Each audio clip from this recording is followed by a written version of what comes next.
Welcome back to Pop Goes the Kernel, where we dive into today's latest pop culture, music, television, movies, and more. I'm Libby Heckert. I'm Marissa Armstrong. I'm Gabriella Mercedes. And I'm Lauren Smiley. So today's episode will include lots of documentaries, some red carpet awards, and lots more. So let's get started. Let's get popping.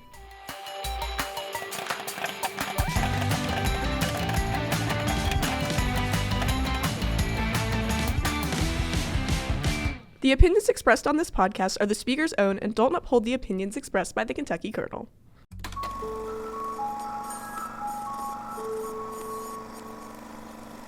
Hulu just released their docuseries called The Devil in the Family, The Ruby Franke Story, and it's about Ruby Franke, who had a family vlog channel of her 6 kids and their family. It was called 8 Passengers, and she was recently arrested for child abuse cases because of the exploitation and abuse she put on these children.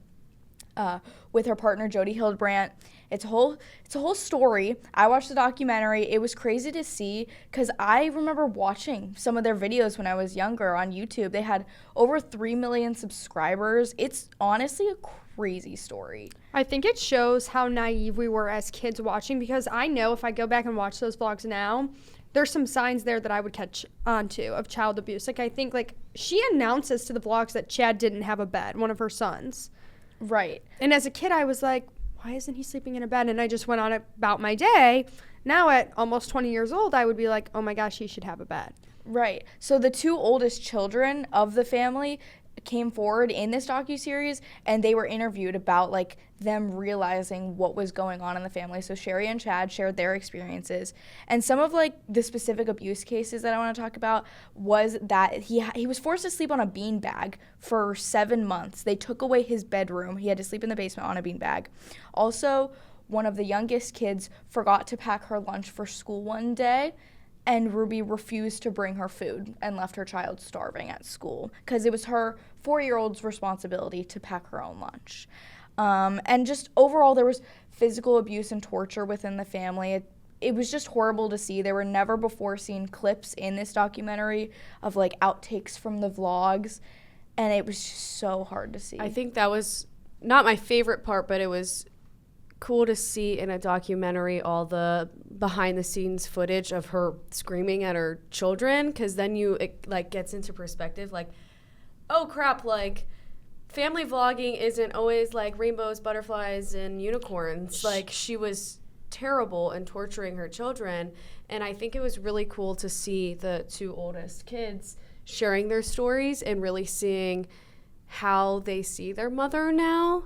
I know Sherry calls her mom Ruby. She doesn't say she's her mom. She calls her Ruby, and her story was terrible. I mean, she was kicked out, just left to nothing, and while these kids were in the basement starving, chained up, it's awful. The documentary is great, but I mean, the videos of Jody being possessed, it was just crazy. It's really crazy how somebody can be brainwashed so quickly. Sherry also has a book that everyone says is phenomenal, which I think if we have the time, we should give it a read. Speaking of the whole family dynamic, Kevin, Ruby's husband, publicly came out in an interview with Today.com and said that he's not angry and he still has a lot of love for Ruby, which to me is so interesting, because he was brainwashed as well, and a statement like that tells me that he kind of still is. Yeah, there's a lot of controversy surrounding him, if saying he knew what was going on. How did he not know what was going on? And I kind of believe that, because he was brainwashed and he had to go live somewhere else for a year away from his family, but how do you not know your kids are being verbally and physically abused? I don't under the don't same understand. house, they're in the same house. I don't understand that. I know Ruby was this higher power to them, but how do you, even with Jody Hildebrandt, I don't understand it. I don't get it, but I don't know. Right, because so Jody was Chad's therapist originally, because they wanted to try to control him because he was labeled the bad kid. So originally Jody was the therapist, and then she started this whole company called Connections, which was kind of the impetus that brainwashed them all. and it's just really hard to see. So Yeah, and I feel like in this documentary, they do a really good job of just portraying everything correctly and showing those clips and everything. But segueing into all the other documentaries that have been released recently, there's been American Murder, Gabby Petito, the American Manhunt, O.J. Simpson, Who Killed JonBenet Ramsey, American Murder, Lacey Peterson, and there was the Menendez brothers documentary aside from the show that came out, but the real documentary with the real Menendez brothers. So I'm seeing a big trend of these documentaries coming out. I know I love them. I've watched all of them. Personally, my favorite to watch was the O.J. Simpson one. If you guys get a chance to watch it. I just finished it. It's awesome, and that case has always been a big interest of mine, and really seeing it kind of dives deeper into what went wrong with the case and, you know, the fine-tuning the details of it. But there's all these documentaries coming out. I don't know if it's because, like, I don't know, I've always been like a Law and Order girl, but like has it like what happened for all of these to come out? Honestly, like seeing how many of these are resurfacing, because for example, JonBenet Ramsey was back like 1990s, like especially with true crime kind of being more of a trend for people, kind of rediscovering more things, especially with the Menendez brothers, which was also 1990. So getting kind of see him come back, like me personally, I've seen Menendez brothers and I've seen Who Killed JonBenet Ramsey, because those are two cases that I've been like following ever since kind of like true crime, because like Libby, you said Law and Order for sure. Kind of seeing the public interest, I think that really jogs like the kind of drive to do more true crime, do something that interest the people, especially after the Menendez brothers show came out on Netflix, Monsters, doing a documentary on it, considering the amount of backlash it got for, oh, this isn't true, or oh, you betrayed this wrong. So I think that's kind of what's sparking it, keeping it going. To Gabby's point, I also think it's interesting as like our generation is more like a visual learner. Like back in the day, they would read about these cases. Like O.J. Simpson is a case that I always knew about, but never the details. And I honestly don't think that if it hadn't been made into a documentary, I would have sat there and listened. Like I think our generation really learns from watching documentaries and watching things like that. So I think that's a great way to like segue and keep us into it, if that makes sense. Yeah, Totally agree. And going off of that, so all these documentaries are made, and a lot of them include victims' families, victims if they're still there. What do we think? Like, do we think that like they should have more privacy? I know I like when they're involved because it gives more legitimacy to the actual case and what they're telling us. But sometimes I feel like even the Menendez brothers thing, like maybe there should have been a little bit more privacy with things that went on within their case, but I think it's influential for everybody to see it. I think if you are given the opportunity and you want to speak, like that's one thing. But if it's more like a, hey, this is a huge public interest thing, we'll pay you to speak. I feel like that's just even worse, because I have no doubt that's happened, especially because this is traumatic for some people. Like this is bringing back memories. So kind of getting to see who they're interviewing, what they're uncovering, I think at some point you have to know when to draw the line. Here's the thing. Most of these cases were very public when they happened. And so I see your side of it of like the victims are reliving it. But some of these victims or victims' families see it as an opportunity to tell their story again and still, you know, bring justice to the victim. So I think it goes both ways, and it's definitely dependent on perspective. I 100% agree with that. I like to think about the Dan Schneider documentary that came out a couple years ago or last year, where old Nickelodeon kids came forward and shared their stories and used that opportunity to kind of talk about what they went through. And I think that was a good way to just get it out into the public. Yeah, and going off of that, I really hope one day in the 8 Passengers documentary, The Devil in the Family, that we get to hear from the younger kids whenever they get older and feel more comfortable sharing their stories. I think that would be really influential, just to, again, shed light on the abuse and get rid of that and, you know, combat those things. And I don't know, I think it would be really interesting to see it, like in the O.J. Simpson documentary. I know the man that was killed, his sister sat and spoke a lot just to, you know, show like this happened to her brother, and I don't know. I think it's important for them to share their stories, and I hope we get to hear from the younger Frankie kids. Moving right along, the Hunger Games has announced that it's going to make its stage performance debut in London in October at the Troubadour Canary Wharf Theatre. And this theater was built specifically for this performance. I'm so excited to see how this is going to happen. So for those of you who don't know, The Hunger Games was originally a book series, then turned into movies about a society that has 12 districts, and each year they set 2 tributes to compete in the Hunger Games, which is basically a fight to the death to see the last one standing. Anyways, it's going to be a stage production, and I'm really excited to see it. This stage was set up into districts, so each audience member is going to be a member of a different district of the society, which I think is a really cool and interesting way to do it, because it's like the arena itself of the Hunger Games. So I know I've always watched the Hunger Games, watched all of them. I feel like in musical theater, sometimes the action gets lost. So I'm really curious to see what they do. But I think incorporating those districts is super cool because it immerses the audience into it. And I think that gives a new perspective. So not that they don't have to try as hard, but like, I don't know, makes people more interested. So everything looks better. But I'm really interested to see how it all turns out. I mean, the movies used a lot of like CGI and like so many stunt doubles. So I don't know how that's gonna transform into live theater. You can't reshoot it. There's the risk of getting hurt. How are they gonna do the fire dress that Katniss comes out in when she's about to go into the games? Yeah, I don't know. I'm definitely very curious to see how that ends up. Can I just say, if the 4 of us were to be in the Hunger Games, the only one maybe surviving is Libby. Honestly, Yeah, I right. see it. Thanks, guys. Oh my gosh. You got those you. boxing. Thank you. Wow, that makes me so happy.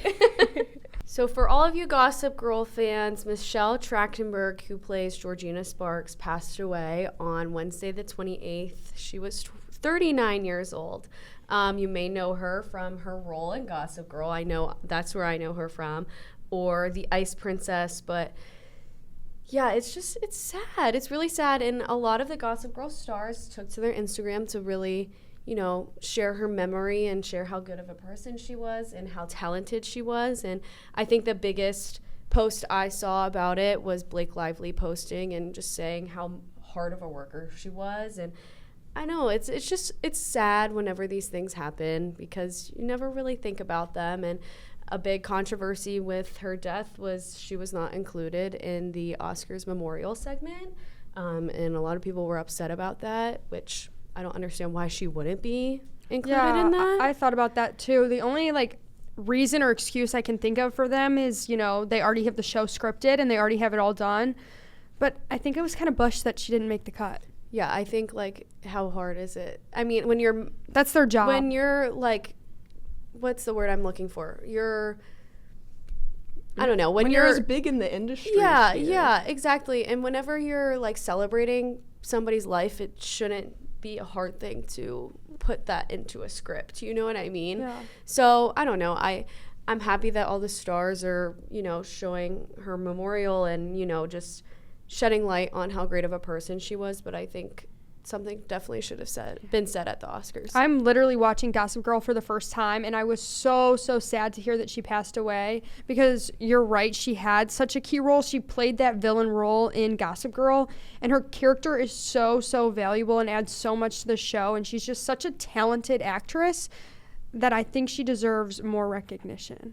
Honestly, kind of touching on that true crime aspect that we were talking about earlier, hearing that her family did not request an autopsy to figure out, how she passed away, I think that kind of stabs some people in the heart, especially the Gossip Girl fans out there, those who love the Ice Princess. So seeing kind of in the upcoming weeks, seeing how it continues to unfold, I know that a lot of people have taken to the internet about how it's kind of unfair, we're not going to know much, but in respect to the family's privacy, I completely understand.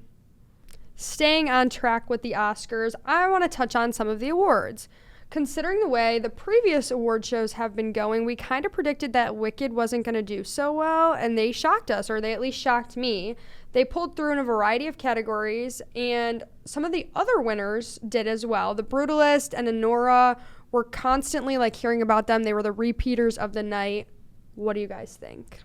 For me, Wicked winning Best Production Design, I was so happy to see. I've seen the behind the scenes and all the work that they put into that set, building Oz straight up.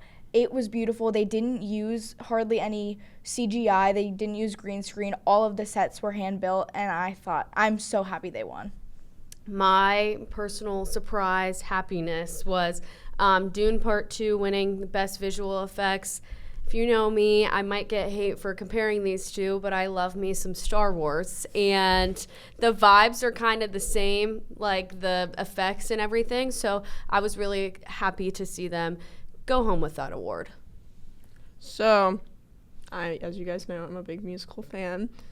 El Mal from Amelia Perez winning Best Original Song. I'm going to look at all you when I say, what in the world were they thinking?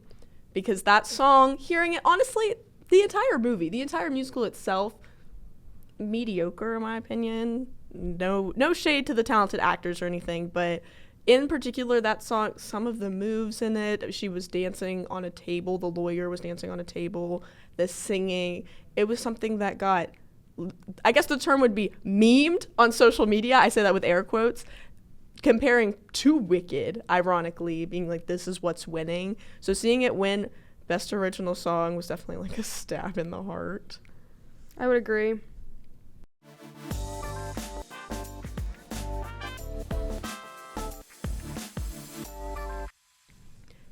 So getting out of the awards aspect of the Oscars, let's talk about some outfits. The Wicked cast dressing to represent their characters. We had Ariana in her pink Schiaparelli dress, which honestly kind of looked like a chandelier to me. I was not the biggest fan, but it was actually gorgeous on her. Cynthia, of course, wearing green for Alphaba.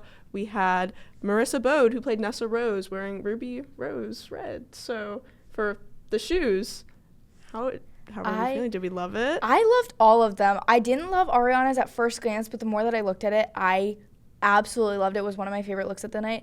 And someone on X actually tweeted out a month ago when Schiaparelli did this runway show saying Ariana better wear this dress at the Oscars. That's crazy. The exact dress. It's insane. And Cynthia's dark velvet green dress was gorgeous on her. I loved the Wicked cast's outfits. They were my standout red carpet looks of the night. Absolutely. Getting to see all of them, especially just seeing also them changing, especially Cynthia and Ariana, since they did perform in the opening show. This is where we see Ariana in that red dress that everyone has been raving about, and of course Cynthia in her black dress, which was absolutely stunning. I feel like it really matched the vibe. But continuing on, Adam Sandler in the crowd in his hoodie and basketball shorts for the opening part of the show. I love him. I love Adam Sandler. At least he dressed up a little bit. He had on Aviator Nation. It could have been like a crappy hoodie. Hey, at least he chose a good brand for that one. But of course, he walked out. I'm sure he put on a suit eventually. Timothée Chalamet, that was another big one. He was in what people are considering a butter suit. It was all butter yellow. All of it was butter. He looked like a banana. He looked like a stick of butter. I can never decide if I love or hate his red carpet looks. I go back and forth. This one wasn't doing it for me, unfortunately.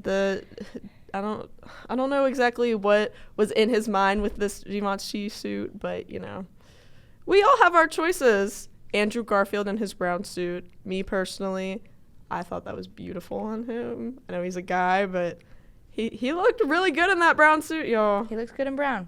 I respect it. I just want to take a moment and talk about my girl Selena Gomez, and I feel like she has been the most consistent through all the awards this season and all her dresses. Like, there hasn't been one that I'm like, oh girl, what are you wearing? Everything is so classy and beautiful, and I think she's done a great job.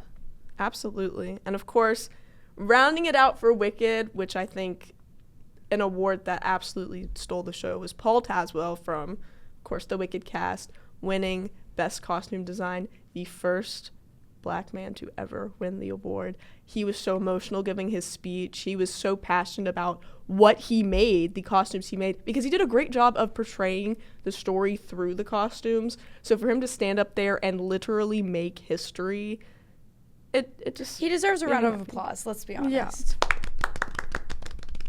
All right, Libby, we're going to let you have the floor on this one. As you all know, I'm an avid Kardashians #1 fan. Kim Kardashian, her brand Skims, if you don't know what that is, it's kind of an athleisure wear brand. But they just announced that they are doing a collab with Nike, which I think is huge. Skims was named the underwear brand for the NBA a few years ago. So this brand deal is awesome. In their announcement, they said, Skims x Nike will disrupt the global fitness and activewear industry with best-in-class innovation in service of all women athletes, which I think is awesome because, empowering women everywhere, so much fun. But if you know me, like Lauren sees me every day in class, Skims is all I wear. It's my favorite thing in the world. I will spend, I don't care how much money on it because I know it's good and it lasts and I'm getting my money's worth. But the question I have is, are celebrity brands good or are these celebrities just famous? Like, I know a bunch of celebrities will make brands that don't make sense for them. Like Kim Kardashian's brand really makes sense with her because that's how she dresses. Those are the things she wears. Like her sister Kendall Jenner has a tequila brand. Like that's not on brand with Kendall Jenner. So I'm like, I don't know. Are they just famous, guys? Are we just buying because they're famous or is it good? Honestly, I feel like the celebrities, they kind of match with them. I mean, of course, some are kind of wishy-washy with it, but for example, like Kylie Cosmetics, everyone knows her for her lips. Kylie Jenner, honestly, like seeing her lip kits, seeing how people use them, it's right on brand with her, and people love it. It's not like it's necessarily like a low quality kind of thing either, but might as well put your money where your mouth is. So. See, I disagree. I love Skims, but I'm low-key a hater on Kylie Cosmetics. I think it's $38, I think, for a lip filler, or for a lip liner and a Kylie lip kit, like you said. That's absurd, guys. I mean, that's ridiculous. Like there are so many celebrities that have makeup brands. Like right now, there's Fenty Beauty, Ariana Grande has hers, Rem Beauty, and Rare Beauty. There's so many. Yeah. But I just think a lot of celebrities see it as a cash grab because it worked so well with the Kardashians and Jenners, and so everyone's like, I gotta make a makeup brand. And it is a cash grab. People buy it. Right. Some of you, sure, I get it. But if it's getting to the point where it's unnecessary and I'm like, I don't want to spend $50 for a blush just because it came from Adele. Right. And that's what I'm saying, guys. Skims is worth it. If anybody's ever thinking about it, it's my favorite thing. I don't know about these other brands, but I'm excited for this drop coming in the spring. It's going to be awesome. And yeah, you'll catch my reviews on it.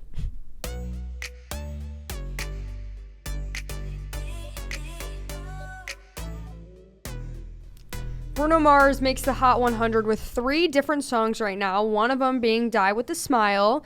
The other 2, if you want to check them out, go look at the list. The only three things this song has in common, though, is that Bruno Mars is on them. People are saying that he's the most reliable male star. What do we think? Do we have any fave Bruno Mars songs? What's the deal? I think he's a very consistent artist throughout our lives, definitely. He's always been, one that we've listened to. And I'm not a huge fan of his newer songs. I miss the old Bruno Mars that was just singing from his heart, and I feel like Die With A Smile really shows that. But I do think he's really, really consistent with his songs. I feel like there's not one that isn't on that top list. I will say I'm very happy to see his kind of comeback. Like you said, I grew up with his stuff. His old album was one of the only things that I had on my little iPod Nano, listening to music, Grenade, Fire. And then I kind of took a break when he had his transition into the more Motown kind of style. Wasn't my vibe. But his pop return, I'm loving. A lot of his songs have made his way into my playlist, and I'm excited to see what he'll release in the future. Honestly, as much as I love Bruno Mars, I've been manifesting his return. I'm telling you all, I've been manifesting this. As much as I love him, I am a little, actually no, I'm a lot disappointed in some of the most recent songs because, as Marissa said, he's singing from the heart. Talking to the Moon had me sobbing in my bed when I was 12 years old. That was the Bruno Mars I grew up on, and honestly, I wanted that back. And like Libby said, heard it with Die With the Smile, but his most recent, it doesn't even really sound like him. It sounds like it's very off-brand, especially for Bruno Mars, because you know him to be kind of the heartbreak, sad, Sentimental guy, yeah. So seeing this new stuff, seeing the kind of the lyrics and the meaning behind the songs, not a fan. It's his pop era. I think a lot of them are fun. The song he has out with Rosé, like, it's fun, it's catchy, like, I just want to dance. I do love his ballad type songs because I love listening to sad music, but sometimes I just need a little fun summer song. Honestly, I love them, and I'm here for it. However, now it's gotten to the point where even his pop era is pop or flop. I mean, whew. Speaking on the topic of new music, we have Lizzo's new single, Love in Real Life. It's a rock-inspired pop song. It's her first solo release in nearly 3 years. I gave it a listen. I know you guys did too. I think it's definitely different than what she usually puts out. Not so much the message behind the song, but the beat of it for sure. I don't know if you guys have ever seen the movie Sing. Have you? Yes. Absolutely. Okay, I think it belongs in the movie Sing. That's what it sounds like to me. It sounds like I'm Still Standing, which I know is in the movie Sing. That's the first thing, I'm not even kidding, that came to my mind. You are so accurate with that one. Like, when I was listening to it, it sounds like a Disney animated movie, and they're going through a montage where they're like, I'm gonna have a great day. And it's really interesting coming from Lizzo, considering some of her older stuff is a lot more mature themed, and now it kind of sounds like she made it for children, just Like a little put it bit. in Trolls. I am a huge Trolls fan, okay? Trolls. I think it's giving back to whenever she did her Barbie song. I It's was kind about of to it's the say. same vibe. I know my favorite Lizzo song is her About Time song. That's just my favorite song, and I don't know, it's just, I guess it's a new era for all different pop artists. I don't know. We'll see. I think, like Libby said, since the Barbie movie, it's definitely changed for her. I'm hoping we can get some more of her older music back. Maybe I'm just maybe I'm a little sentimental with these artists because something about them in their old eras just hits a little different. It's time for a rebrand.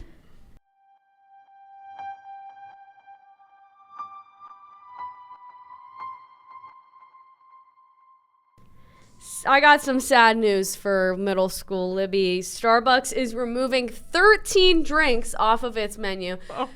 I'll just show you guys a few. The iced matcha lemonade. We have most of the frappuccinos I know we grew up with. Hot chocolates. We have some teas, some different coffee drinks.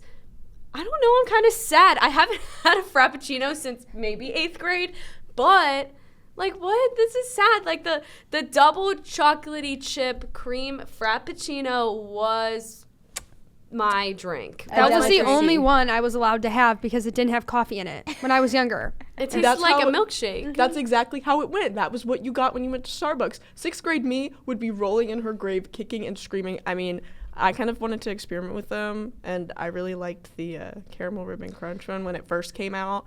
And to see that go is like I think I'm gonna cry, guys. I think I'm actually gonna cry, Libby. Those years were the years of frappuccinos. Like, remember the unicorn frappuccino that came out? And Like, everybody wanted. everybody Did got anyone it. here try it? Because I did.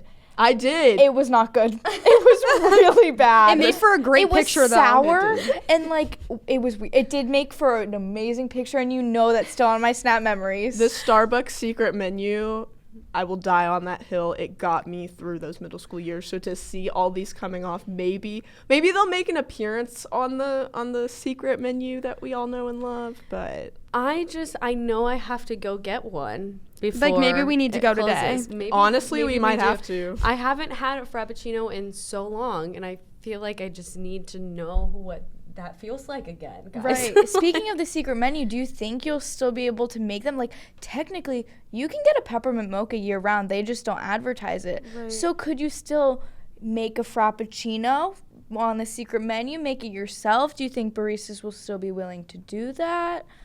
I feel like you could. I feel like there's no, I don't know, just because they're being gone, you won't be able to not have them. Because, again, you can customize Starbucks to whatever you want, add all the pumps of whatever, some people are crazy with it. But I feel like you definitely could. But I just don't think it will be as special. It's not the same. It doesn't say it on the label. Exactly.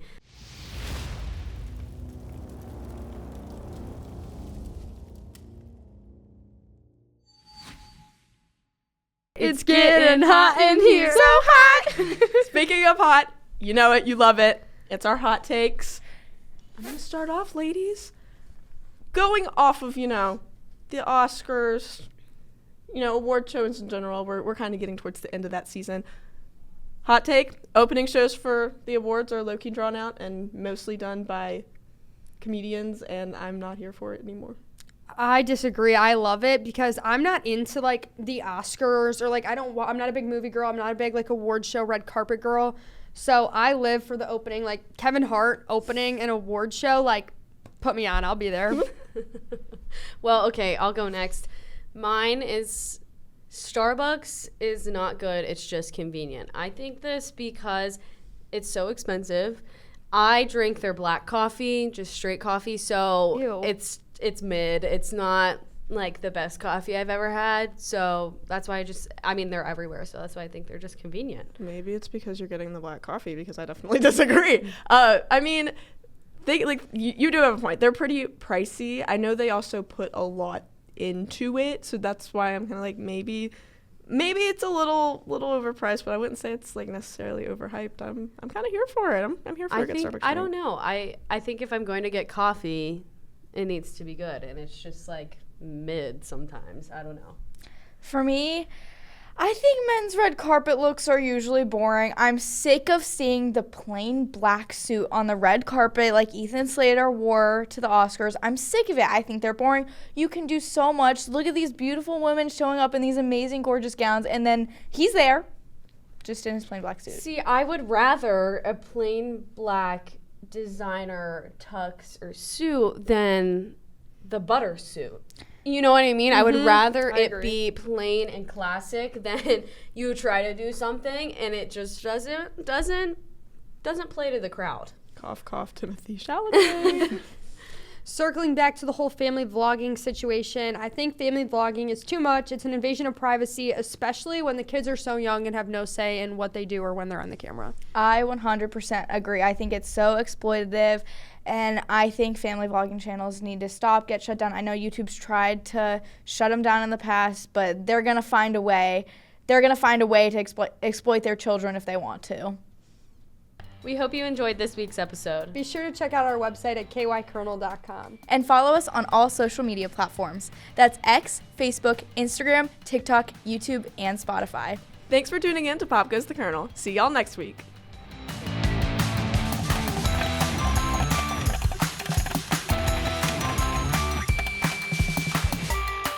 Pop Goes the Kernel is produced by Gianna Gallo, featuring Libby Heckert, Marissa Armstrong, Gabriella Mercedes, and Lauren Smiley. Edited by Jackson LaCroix.